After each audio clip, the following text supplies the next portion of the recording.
Hi and welcome back to another segment from myself, Peter Vaughan. And what I want to talk about at the moment is something I've been discussing with a student recently, and I just want to go over it with you because it has a lot to do with how this works for you. It's your purpose in life, and it's based entirely on the way in which you operate. So when I tell a person, as they often ask, what is it in life that my job is, my purpose is, and I'm saying, hey, you don't quite understand who you are, therefore you can't perform the way that would best benefit your future. So in looking at this, we all have this brain. Now the brain's up here, and as we're born it's taking in information, but it has no comprehension. That's just purely where it's at. It gathers information and it's clever enough after a while to pick up comprehension through another media, which I don't want to talk about right now, but I'll go into that. It's to do with names. Now you get this knock knock, you know, like hello, you got this information coming in through our five senses: sight, sound, taste, touch and smell. Fine, we all know that. And that goes into the brain. Now the brain is like a filing cabinet. It's just a place that stores information and does other things. So the filing cabinet here, it says uses the language that we have. This is where I'm coming back to a little bit later with names. It comes back to the language that we have that helps us to produce images, things that we can see in the mind. It uses language to decipher and 1,000 words from the brain. We talk often that a picture speaks 1,000 words. Well, your brain gathers those words to create the picture. And it makes a picture you're conscious of. You're only conscious when you understand what it is or aware of it. You comprehend the image. You can often see something and have no understanding of what it is, like those puzzles where they have black and white images and you look at it one way and you look at it the other and it changes from an old lady to a young woman, that kind of thing. So your mind can see it, and once it sees it, it then gives an order to the body, and it gives the order from the brain through the central nervous system for the body to act. Now, if the brain is damaged, the mind is gone. Once your mind is gone, you cannot act as a normal, everyday person with a good, healthy body can do. So you can't act because you can't think. You can't think because you have no comprehension. You could have Alzheimer's disease, dementia. There's drugs or there's some injury which is affecting the mind, or the brain, so it can't affect the mind. It can't give you a clear picture. Like watching a movie that's really fuzzy, you just can't see the film. So the body then goes into two forms to create results. It either emits a feeling, which I'm going to use just as one medium, or an action, which is the other medium. The first medium is an emotional kick out from the body. The other one is I'm going to lift, push down, walk, whatever I'm going to do, even speak. And what happens here is, this is an image I've created here of the Earth and its environmental atmosphere. It's the stuff that we are living in. And beside that, I've got here an image of what I work with when I'm teaching mind stuff.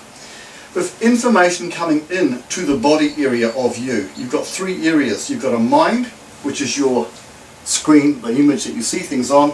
You've got a brain, which stores the information and assesses and processes it. And you've got a body that does the work of taking in and sending out information. So the information comes into the body and goes directly through to the brain.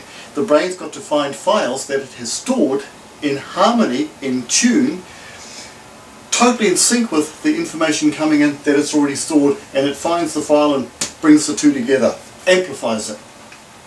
Gets all these bits and fires it up to the mind where you can see things. Now the mind is where you go, I understand what you're saying. So the mind now sees a picture and can create, using its brain, the ideas of what it must do. So it then goes back to the brain and says, tell the body to go into action, please. And here's where it comes out of the body. Two things take place: your emotion or your action. And of course, emotion is an energy in motion.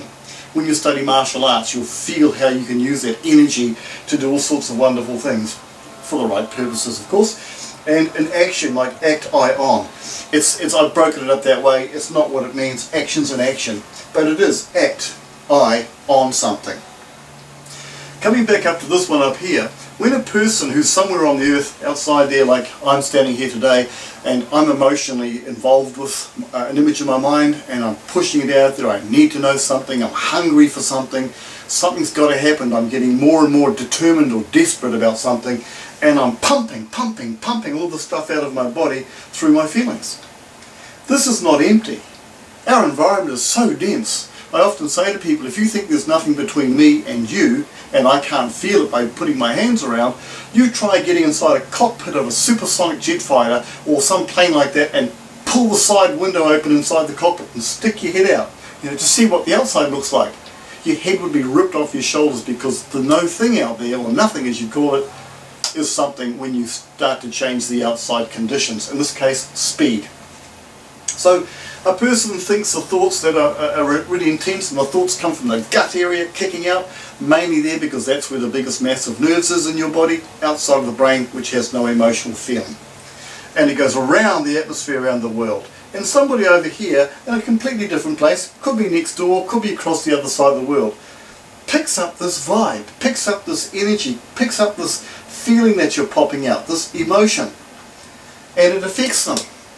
But they don't even know they're receiving this information, because it's in the form of a wave of energy that's a harmonic. The body picks it up like a transmitter-receiver system, takes it in through the receiver, goes up to their focus inside their mind and brain and activities, and it goes out again. And after a while, two people might get the idea, we should make contact, and so they pick up the phone and talk to each other. You've often had that. Someone rings on the phone, you say, that's so-and-so, or that's so-and-so, and it is. So when this is happening, in the religious side of things, they call it prayer. Now prayer literally means to pray, to speak with emotion. That's what it represents. And some people can get fooled by what it actually means. But it's going through this stuff, this emotional stuff, this prayer as it were, because it's nature's telecom system. Now when you understand how this works, most people are failing in life because they do not know what their purpose or their point is. And that's what I'm going to capture next, just discussing that point. So watch the next video on this one, which is about names, and I'll go into it straight away, so I'd like you to hang in there. My name's Peter Vaughan. Nice to see you. Bye now.